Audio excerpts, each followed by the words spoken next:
안녕하세요. 시내가 책방입니다. 저는 책방지기 한 걸음씩입니다. 오늘은 칼 필레머의 내가 알고 있는 걸 당신도 알게 된다면 이런 책을 들고 왔습니다.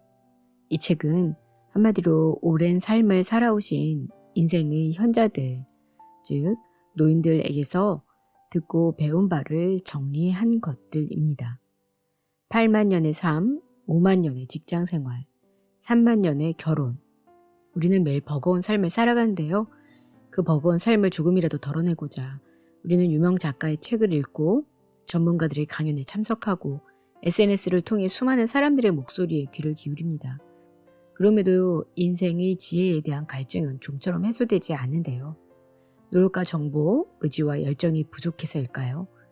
행복한 인생을 살기엔 가진 게 너무 없어서일까요? 그도저도 아니면 인생의 참된 지혜란 처음부터 존재하지 않는 것일까요? 지난 30년간 인간과 삶의 가치에 대해 연구해온 이 책의 저자 칼 필레머 코넬대 교수는 이 같은 의문과 회의에 깊이 천착했습니다. 그리고 마침내 책과 명성, 권위 속에 기록된 지혜가 아니라 생생한 현실에 뿌리박은 지혜, 세월의 모진 풍파를 견뎌낸 지혜, 땀냄새가 물씬 풍겨나는 지혜의 원천을 찾는데 성공했습니다. 우리가 그토록 원하는 지혜의 샘은 바로 우리 이웃에 함께 살고 있는 현자들이었습니다. 우리보다 더 많은 시간을 살았고 더 많은 시간을 고민했고 더 많은 시간을 웃고 울었던, 그래서 우리보다 더 빨리 인생의 참된 지혜를 얻은 70대 이상의 할아버지 할머니, 그들이야말로 우리가 읽고 듣고 이야기를 나눠야 할 진정한 멘토이자 스승이자 탁월한 인생 선배들이었습니다. 칼 필레머 교수는 2006년부터 지금까지 70세 이상 인생을 산 천여 명의 현자들을 직접 찾아다니며 통찰 깊은 조언을 구했습니다. 지금껏 살면서 얻은 가장 소중한 것은 무엇인가? 라는 질문을 통해 우리가 꼭 알아야 할 인생의 지혜와 조언들을 발굴해냈습니다. 그가 만난 현자들의 삶은 모두 합쳐 8만 년에 달했습니다. 그들은 3만 년의 결혼 생활을 지켜왔고 3천 명의 아이를 키워냈습니다. 이 엄청난 시간의 퇴적층에서 발굴된 보석 같은 교훈들을 칼 필레머 교수는 이 책에 생생하게 담았습니다. 그는 자신의 연구에 인류 유산 프로젝트라는 이름을 붙였습니다. 인생의 모든 길을 직접 걸어본 사람들의 경험과 조언이야말로 우리가 물려받아야 할, 그리고 전해주어야 할 인류의 빛나는 유산이라는 뜻이었습니다. 그리고 인류 유산 프로젝트는 전 세계적인 관심을 받았습니다. 아울러 그 결과를 담은 이 책 또한 출간 즉시 아마존 베스트셀러에 오르면서 글로벌 언론과 석학들의 강력 추천을 받았습니다. 뉴욕타임즈, CNN, 워싱턴 포스트의 대대적 서평, 라이브러리 저널이 선정한 2011년 최고의 책, 세계적 미래학자 다니엘 핑크가 2012년에 가장 감동 깊게 읽은 책, 오래된 미래를 경험할 수 있는 책으로 극찬한 도서입니다. 우리가 늘 인생에 대해 고민하는 것은 답을 몰라서가 아닙니다. 우리 삶의 미래가 어떻게 펼쳐질지를 모르기 때문입니다. 따라서 우리는 우리 미래를 알고 있는 현자들의 목소리에 귀를 기울여야 합니다. 그들은 그들이 이 세상에서 사라지기 전에 자신들의 모든 삶의 길을 통해 알아낸 것들을 우리가 지금 알게 되기를 진심으로 소원합니다. 그것이 곧 이 세상을 살아가는 우리의 의무이자 축복이기 때문입니다. 이 책을 통해 그들은 한 목소리로 다음과 같이 말합니다. 아쉬운 게 있다면 오직 하나, 이 사실을 60대가 아닌 30대에 알았더라면 하는 거야. 그랬다면 이 세상에서 즐길 수 있는 삶이 몇십 년은 더 있었을 텐데, 이것이 젊은 사람들에게 해주고 싶은 마지막 말이라네 라고 얘기했습니다. 이 책의 목차를 보면요. 프롤로그 1장 8만 년의 인생에게 묻습니다.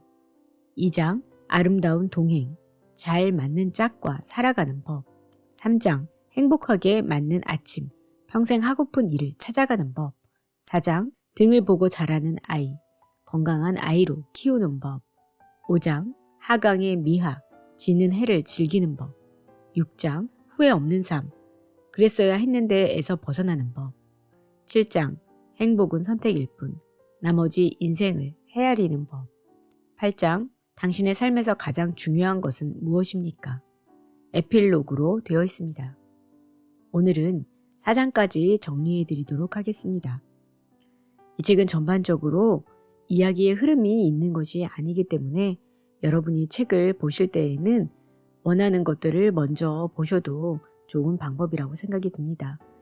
무엇보다 천천히 읽으시면서 대화하듯이 그분들의 말씀을 듣고 삶의 조언으로 여기면서 삶에 직접 적용한다면 저희에게 좋은 지혜의 말들로 역할을 하게 될 것이라고 생각이 듭니다.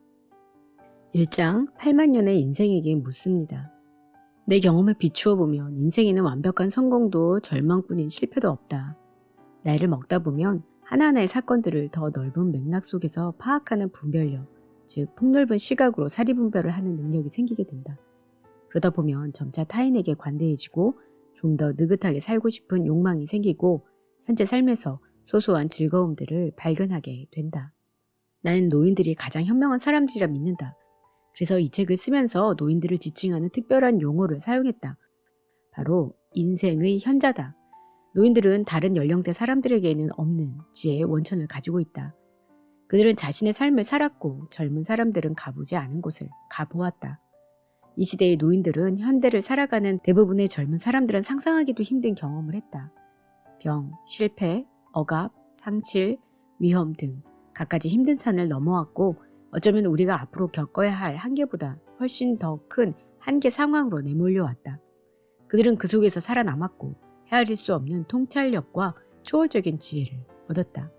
그들의 지혜는 현 세대의 틀에 박힌 세계관에 도전한다. 그리고 그것으로 말미암아 우리는 현대 사회의 관습에 문제의식을 품고 행복에 대한 답을 조금 다르게 내릴 수 있다. 나는 이렇듯 축적된 노인들의 지혜가 이 시대를 살아가는 모든 연령대의 사람들에게 훌륭한 삶의 지침이 될 수 있다는 믿음으로 이 책을 썼다. 2장 아름다운 동행, 잘 맞는 짝과 살아가는 법. 2장에서는 행복한 결혼 생활을 위한 조언을 담고 있습니다. 행복한 결혼 생활을 위한 5가지 조언을 하시는데요. 인생의 현자들은 하나같이 행복한 결혼 생활을 오래 지속하는 것은 어려우며 늘 소풍처럼 즐겁지도 않을 뿐더러 굴곡도 많다고 경고합니다. 아무리 굳건하게 결혼 생활을 하는 이들일지라도 위협에 맞닥뜨리게 됩니다. 이 장에서는 좀 더 나은 결혼 생활을 위한 5가지 조언을 제시했습니다. 그 내용은 먼저 비슷한 사람과 결혼하라. 가장 핵심적인 가치관과 배경이 비슷하면 행복한 결혼 생활을 할 수 있다. 결혼 후 배우자의 태도나 가치관을 바꾸겠다는 생각은 아예 하지 말아라 라고 합니다. 설렘보다 우정을 믿어라. 평생 한 사람과 살다 보면 가슴 두근거리는 열정은 변하기 마련이다. 사랑도 중요하지만 깊은 우정을 느끼는 사람과 결혼하라고 제언합니다. 결혼은 반반씩 내놓는 것이 아니다. 부부관계가 늘 50대 50으로 공평해야 한다는 태도는 버려라. 내가 준 만큼 정확히 받을 수는 없다. 성공의 비결은 늘 얻는 것보다 더 많이 주려고 서로 노력하는 것이라고 얘기합니다. 대화는 두 사람을 이어주는 길이라며 고집세고 과묵한 것은 관계에 치명적일 수 있다고 합니다. 오랫동안 부부로 지낸 이들은 모두 수다쟁이라고 하네요. 배우자만이 아니라 결혼과도 결혼한 것이다. 결혼관에 충실하고 그 개념을 진지하게 생각하라. 당장 필요한 것보다도 결혼이 더 중요하다고 생각한다면 더 큰 것을 얻을 수 있다고 이야기하고 있습니다. 그러면서 화난 채 잠자리에 들지 말고 꼭 문제가 있을 때 그날 안에 바로바로 풀라고 조언을 하고 있네요. 현명하게 싸우는 방법에 대해서도 말씀하셨는데 첫째, 논쟁을 하다가 문제가 생기면 함께 집 밖으로 나오라고 얘기하고 있습니다. 장소를 바꾸면 소통하는 데 도움이 된다고 하네요. 둘째는 먼저 화를 풀 방법을 찾아라. 그리고 나서 이야기하라고 합니다. 먼저 화가 나는 것들을 좀 제거하고 나서 이야기를 하라는 이야기입니다. 셋째, 위험 요소는 없애라. 서로가 아니다라고 생각되는 영역들에 있어서는 분명하게 서로의 태도를 바꾸는 것이 필요하다고 얘기하네요. 넷째는 상대의 말에 귀를 기울여라. 진심으로 상대의 말을 듣고 이야기를 해야 한다고 이야기하고 있습니다. 3장, 행복하게 맞는 아침. 평생 하고픈 일을 찾아가는 법. 3장에서는 의미 있고 만족스러운 직업을 찾기 위한 조언을 이야기하고 있습니다. 먼저는 즐거움이 최고의 보상이라고 얘기를 하면서 손녀가 할머니 난 돈을 아주 많이 벌 거야. 돈이 제일 중요해. 그러면 아이들에게 그 돈을 벌기 위해 일하면서 네가 행복해야 한다는 점만 명심하렴. 억만금을 번다 해도 행복하지 않으면 그 일을 즐길 수가 없거든. 생각해보렴. 매일 아침에 일어나 그 일을 해야 한다는 사실을. 한 가지 목표를 정했으면 그 목표에 다른 가치들도 포함되어 있는지 잘 살펴야 합니다. 그러면 나머지는 저절로 될 테니까요. 인생의 현자들은 하고 싶은 다른 일이 있는데 수입이 줄어들까 봐 걱정된다 해도 일단 하고 싶은 일을 하라고 합니다. 여기에 필요한 방법까지 세세하게 알려주는 책은 없습니다. 하지만 잘 따져보고 20대부터 일을 한다면 40년 혹은 그 이상을 하루에 8시간 이상 1년에 48주를 일해야 합니다. 금전적 이익만으로는 지루하고 실증나는 일을 하느라 잃어버린 세월을 보상받을 수 없습니다. 그리고 고통 없는 달콤함은 없다고 얘기하고 있는데요. 탐색 기간을 정해두고 자신에게 맞지 않으면 진로를 바꿀 수도 있다는 인식을 가지고 있다면 어떤 일이든 자유롭게 도전하고 위험도 기꺼이 감수하게 됩니다. 그 다음에 싫어하는 일에서도 배운다라고 얘기를 하면서 사람들이 어쩔 수 없이 싫어하는 일을 계속 해야 되는 경우도 있는데 가장 좋은 것, 가장 빛나는 것에서만 배울 점이 있는 것이 아니라 실패와 해로운 것들에서도 배울 점이 있다고 얘기하고 있습니다. 직장 생활을 하면서 그 일이 힘든다는 사실을 알게 된다면 어떻게 할 텐가? 어떻게 하면 그 일이 내게 도움이 되겠나? 직장에서 겪는 모든 것들이 다 배움의 기회라는 사실을 명심하게, 또 상황 파악도 잘 해야 하네. 직장 생활의 목표는 끊임없는 배움이라네. 무슨 일을 하든지 상관없어. 훗날 삶에서 활용할 수 있는 것들을 배울 수 있을 테니 말이야. 아마 많은 사람들이 이렇게 말할 거야. 글쎄요, 제가 하는 일은 너무 지루해요. 도통 배울 것이 없죠. 그래도 뭔가 배울 것을 찾아야 해. 일을 하면서 늘 배울 기회를 찾고 지식을 차곡차곡 쌓아봐. 기회를 그냥 날려버리지 말게. 의식적으로 배우려고 노력해야 그 지식을 활용할 수 있다네. 지금 하고 있는 일이 있다면 반드시 거기서 뭔가를 배우게. 또 일에 관해서 인간관계가 전부라며 성공하고 싶다면 인간관계 기술을 연마하라고 합니다. 고도로 전문적인 분야의 일을 하는 사람이라도 감성 지능이 결핍된 사람은 공격받기 쉽고 실제로 능력이 많이 있어도 사람들이 멀리하며 그와 함께 일하기를 거부하는 경우가 있다고 합니다. 자율성을 추구하라고 말하면서 얼마나 자율성이 있느냐에 따라서 직업 만족도가 좌우되는 경우가 많다고 합니다. 자유로운 의사결정을 추구하고 상사의 지시에 지나치게 좌우되지 말고 관심 있는 방향으로 나아가라고 조언하고 있습니다. 4장, 등을 보고 자라는 아이, 건강한 아이로 키우는 법. 이 장에서는 양육에 대한 조언을 하고 있습니다. 부모의 행복은 가장 불행한 자녀의 행복 지수만큼이다라는 말이 있습니다. 아무리 행복한 일이 많아도 자녀가 불행하면 부모는 행복할 수 없습니다. 양육만큼 고무적이고 즐겁고 도전적이고 실망스러운 경험은 드뭅니다. 최고의 부모가 되고자 하는 수많은 현대인들은 어디에서 필요한 조언을 구해야 할지 몰라 쩔쩔맵니다. 삶에 대해 인생의 현자들이 귀띔해준 여러 가지 조언 가운데 양육에 관한 지혜야말로 가장 실질적이고 요긴했습니다. 양육을 위한 5가지 조언으로는 첫 번째는 아이들과 더 많은 시간을 보내라고 합니다. 아이들과 시간을 함께 보내기 위해 필요하다면 희생도 감수하라면서 계획된 좋은 시간뿐만 아니라 흘러가는 소소한 일상을 함께 하는 것이 부모와 자녀를 더 가깝게 만든다고 이야기하고 있습니다. 아이가 부모에게 원하는 것은 돈이나 돈으로 살 수 있는 물건이 아닙니다. 부모가 곁에 있어주는 것입니다. 특히 함께 있고 싶을 때는 더욱 그렇습니다. 가족을 부양하느라 밤낮으로 일하는 부모라면 선택의 여지가 없을지도 모릅니다. 하지만 좀 더 비싼 물건을 사고 휴가를 좀 더 즐기기 위해 일에 빠져 지낸다면 시간을 잘못 사용하는 것입니다. 훗날 가장 후회스러운 일이 있다면 바로 아이들과 더 많은 시간을 보내지 못한 것이라고 인생의 현자들은 입을 모아 말합니다. 그리고 아이들 역시 부모님과 더 많은 시간을 보내지 못한 것을 후회합니다. 양육에 관해 이야기를 나눌수록 더욱 명확해지는 것은 아이들과 함께 보내는 시간이 많을수록 관계도 좋아진다는 점입니다. 이때 기억해야 할 것은 특별한 사건보다는 일상을 함께하는 것이 더 중요하다는 사실입니다. 그러려면 상당히 많은 시간을 아이들과 함께 있어야 합니다. 가장 중요한 것은 아이들과 함께 무언가를 하는 것인데 취미, 운동, 캠핑, 낚시 등 아이들과 함께 무언가를 하라고 합니다. 인생의 현자들 대부분은 아버지와 함께했던 낚시나 캠핑 등을 소중한 기억으로 간직하고 있습니다. 이러한 것들이 아니라도 함께 관심을 가지고 할 만한 것들을 찾으라고 하고 있습니다. 그러면서 아이들과 시간을 보낼 수 있다면 희생도 기꺼이 감수하라면서 가정 경제는 좀 빠듯해질지 몰라도 그럴 만한 가치가 충분하다고 이야기하고 있습니다. 그 다음으론 아이들에게 편애가 없을 수 없고 편애가 있다라는 것을 인정하는 것은 중요하지만 그것을 아이들에게 드러내서는 절대 안 된다고 조언하고 있습니다. 부모의 편애가 유아기 자녀와 사춘기 자녀에게 각각 어떤 영향을 미치는지에 대해 수십 년 동안 연구를 진행했었는데 그 결과 뚜렷한 편애는 나쁜 영향을 미친다는 사실을 밝혀냈습니다. 자녀들은 부모가 공평하게 대우하지 않았다고 느끼면 문제를 일으키는 경우가 많았고 정신 건강도 더 나빠졌으며 비행 청소년이 되는 경우도 더 많았습니다. 게다가 부모가 편애하는 것을 보고 자란 아이들은 형제나 자매와 더 많이 싸우고 덜 행복하게 느끼며 우애도 덜 돈독하다고 합니다.